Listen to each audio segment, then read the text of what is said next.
Kita semua pasti pernah mengalami kejadian buruk dalam hidup. Ada yang sampai stres berat, kehilangan semangat untuk hidup, bahkan sampai depresi. Namun yang membedakan orang yang satu dengan yang lain adalah bagaimana mereka bangkit dari kejadian tersebut. Ada yang langsung bangkit setelah terpuruk, sementara yang lain perlu waktu lebih lama untuk pulih. Jadi apa bedanya? Jawabannya adalah resiliensi. Di video kali ini kita akan membahas apa itu resiliensi dan bagaimana cara melatihnya.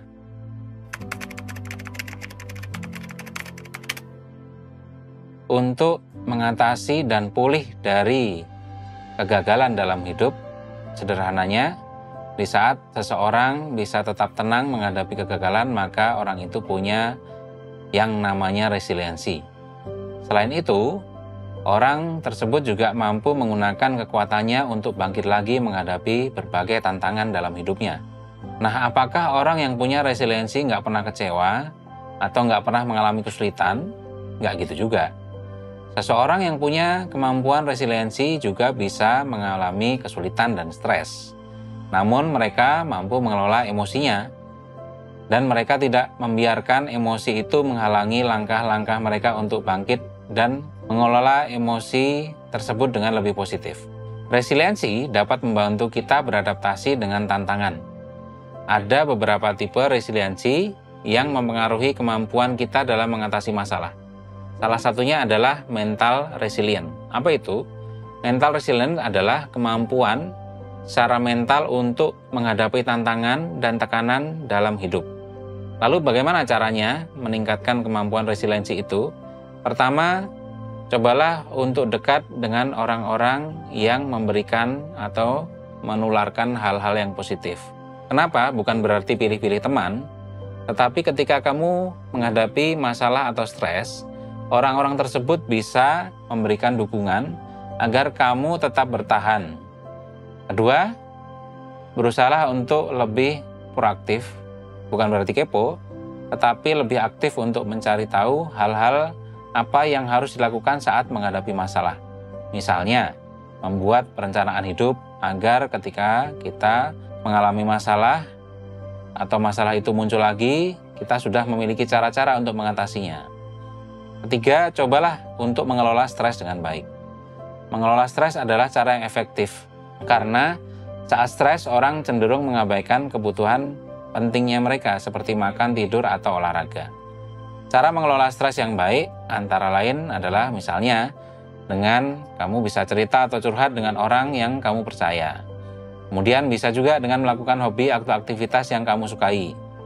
Coba juga untuk relaksasi seperti meditasi atau yoga.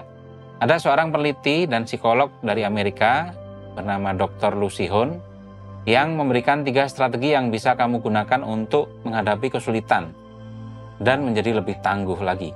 Apa saja? Pertama, tanamkan pemikiran bahwa penderitaan adalah bagian dari kehidupan. Shit happen. Pasti akan ada saatnya kebahagiaan menghampiri dirimu.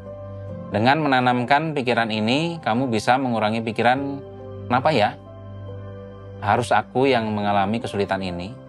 Kedua, menurut Lucy Hone, orang-orang yang tangguh cukup pandai dalam menaruh perhatian.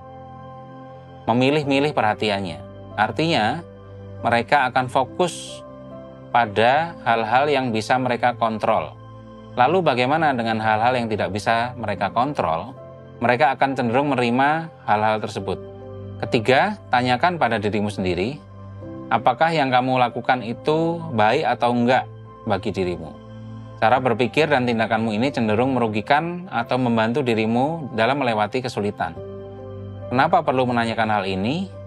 Karena hal ini membantu kamu menjadi lebih terkendali dan bisa mengendalikan hal-hal yang terjadi termasuk dalam pengambilan keputusan. Selain untuk bisa bangkit dari keterpurukan, resiliensi juga penting untuk hal yang lain juga. Kenapa? Karena orang-orang yang memiliki resiliensi yang kuat mampu mengendalikan sikap dan perasaannya, memecahkan masalah, memandang suatu hal dengan lebih positif, dan memiliki kepercayaan diri yang baik.